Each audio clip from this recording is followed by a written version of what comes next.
जय श्री राधे कृष्ण। आप सभी का आपके अपने YouTube channel VK Mishra present में बहुत बहुत स्वागत है। आइए आज आप सब सुनेंगे चौथ माता की कहानी। प्रत्येक माह के कृष्ण पक्ष और शुक्ल पक्ष की चतुर्थी तिथि के दिन भगवान गणेश की प्रसन्नता के लिए व्रत धारण किया जाता है। भगवान गणेश विघ्नहर्ता हैं, सभी प्रकार के विघ्नों को दूर करने वाले हैं तथा सुख और समृद्धि का आशीर्वाद प्रदान करने वाले हैं। प्रत्येक माह के कृष्ण पक्ष की चतुर्थी को, जिसे कि संकष्टी चतुर्थी के नाम से जाना जाता है, और शुक्ल पक्ष में पड़ने वाली चतुर्थी को विनायक चतुर्थी के नाम से जाना जाता है। वैशाख मास कृष्ण पक्ष चतुर्थी तिथि के दिन इस दिन गजानन वक्रतुंड नामक गणेश जी का पूजन किया जाता है। इस व्रत को धारण करने से जो कि आने वाले कष्टों से छुटकारा प्राप्त होता है, इसके साथ ही घर परिवार में सुख समृद्धि बनी रहती है। नारद पुराण के अनुसार मन के स्वामी चंद्रमा और बुद्धि के स्वामी भगवान गणेश के सहयोग के कारण इस चतुर्थी व्रत को करने से मानसिक शांति, कार्यों में सफलता, प्रतिष्ठा में वृद्धि होती है। इस दिन किया गया व्रत और पूजा पाठ वर्ष पर्यंत सुख समृद्धि और पारिवारिक विकास में सहायक सिद्ध होता है। तो आइए जानते हैं संकष्टी चतुर्थी व्रत के शुभ मुहूर्त के बारे में। वैशाख कृष्ण चतुर्थी तिथि प्रारंभ समय जो कि 27 अप्रैल 2024 दिन शनिवार सुबह 8:20 और चतुर्थी तिथि की जो समाप्ति है वह 28 अप्रैल 2024 दिन रविवार सुबह 8:23 पे चतुर्थी तिथि की समाप्ति है। इस व्रत को जो कि चंद्रोदय व्यापनी ली जाती है, तो चंद्रोदय व्यापनी के अनुसार सभी भक्तजन 27 अप्रैल 2024 दिन शनिवार को व्रत को धारण करेंगे। 27 अप्रैल को सूर्योदय का जो समय है वह समय सुबह 5:25 और सूर्यास्त शाम 6:26।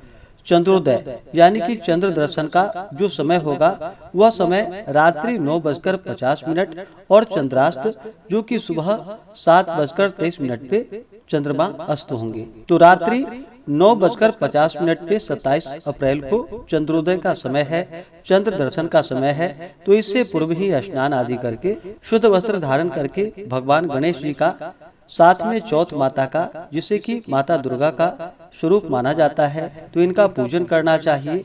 और पूजन संपन्न होने पर भगवान गणेश जी के स्तोत्र आदि का पाठ करना चाहिए, कथा को सुननी चाहिए और फिर भगवान की आरती करनी चाहिए। पूजन संपन्न होने पर फिर चंद्र देवता को कच्चे दूध का या जल का अर्घ्य प्रदान करने के बाद फिर व्रत को पूर्ण माना जाता है। ये सुनते हैं चौथ माता की कहानी। तो बोलिए प्रेम से चौथ माता की जय, भगवान गणेश की जय, सर्वदेवी देवता की जय। कथा के अनुसार एक नगर में एक बूढ़ी माँ रहती थी। वह अपने बेटे की सलामती के लिए 12 महीनों की चौथ का व्रत करती थी। हर चौथ को पंसारी से थोड़ा सा गुड़ और घी लेकर 4 लड्डू बनाती, एक बेटे को दे देती, एक से पूजा करती, एक हथकार के लिए निकालती और एक चांद उगने पर खुद खा लेती थी। एक बार उसका बेटा ताई से मिलने गया। ताई ने चौथ का व्रत रखा था। ताई से पूछा, माँ तो 12 चौथ करती है। ताई बोली, तेरी माँ तेरी कमाई से तरमाल खाने के लिए 12 चौथ करती है। तू परदेश जाए तो वह एक भी चौथ नहीं करेगी। लड़की को लगा ताई सच कह रही है। घर आकर माँ से कहा कि माँ मैं परदेश जा रहा हूँ, यहाँ तू मेरी कमाई खाने पीने में ही उड़ा देती है। माँ ने समझाकर रोकना चाहा पर बेटा नहीं माना। माँ ने उसे साथ ले जाने के लिए चौथ माता के आंखें दिए और कहा, मुसीबत में ये आंखें तेरी मदद करेंगे। वह आंखें लेकर वहां से रवाना हो गया। घूमते हुए एक नगर में जा पहुंचा। उसने देखा एक बूढ़ी माँ रोती जा रही थी और पुआ बनाते जा रही थी। उससे कारण पूछा तो बूढ़ी माँ ने कहा कि बेटा, इस नगर की पहाड़ी पर एक दैत्य रहता है। पहले वह नगर में आकर कई लोगों को खाने के लिए मार देता था। अब राजा हर घर से एक आदमी दैत्य के पास भेजता है और आज मेरे बेटी की बारी है। इसलिए मैं रो रही हूँ और उसी के लिए पुए बना रही हूँ। वह बोला, तू पुए मुझे खिला दे, तेरे बेटी की जगह मैं चला जाता हूँ। बूढ़ी माँ ने खीर पुए उसे खिला दिए। खा पीकर वह सो गया। रात को राजा के सैनिक आए तो बूढ़ी माँ ने उसे भेज दिया। दैत्य के सामने पहुंचने पर उसने चौथ माता की आंखें दैत्य की तरफ फेंक कर कहा कि हे चौथ माता, यदि मेरी माँ मेरी सलामती के लिए व्रत करती है तो दैत्य का सिर कटकर गिर जाए। तुरंत दैत्य का सिर कट गया। लड़का वापस आ गया।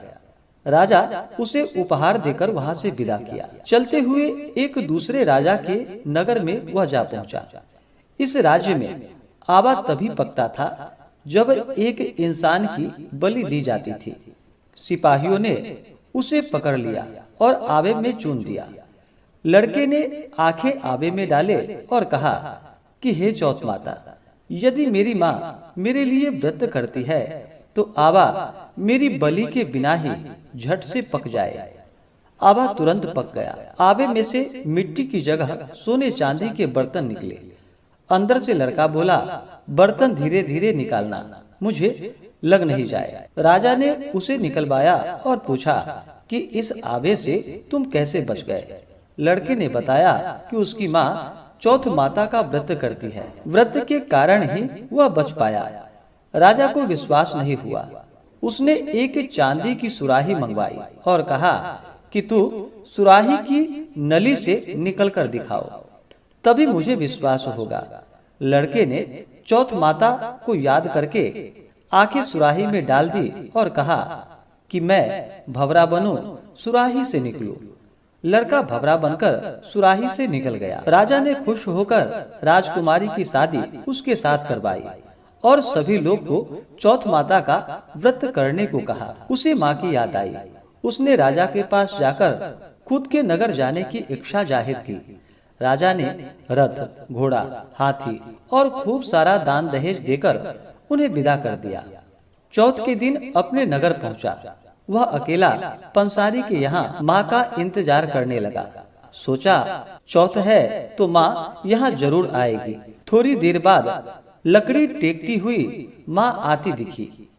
उसकी माँ की आंखों में जाले आने के कारण दिखना कम हो गया था। लड़के ने जानबूझकर अपना पैर लकड़ी में लगा दिया और कहने लगा कि बलरे पूत, काटी मेरे पेट के लगा दी।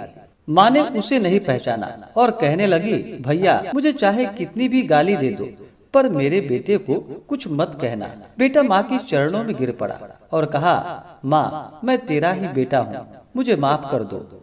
माँ ने उसे गले से लगा लिया। नगर के लोग ने विश्वास नहीं किया कि वह उसी का बेटा है।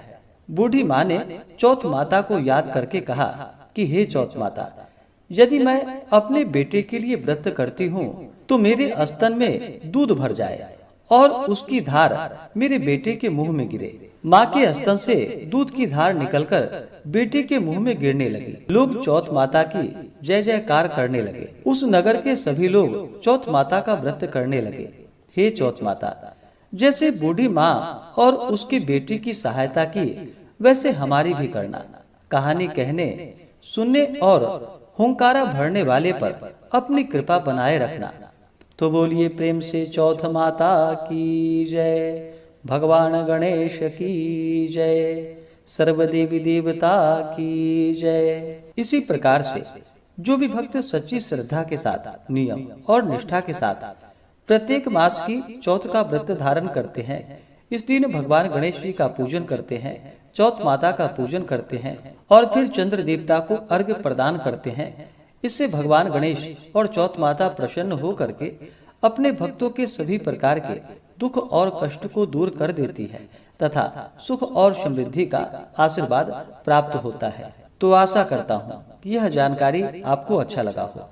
ऐसे ही ज्ञानवर्धक जानकारियाँ प्राप्त करने के लिए हमारे इस चैनल पे अगर आप नए हैं तो चैनल को लाल बटन दबा करके सब्सक्राइब करें, साथ में बेल आइकन घंटी को दबाएं ताकि मेरे वीडियो का नोटिफिकेशन आपको समय से मिलता रहे।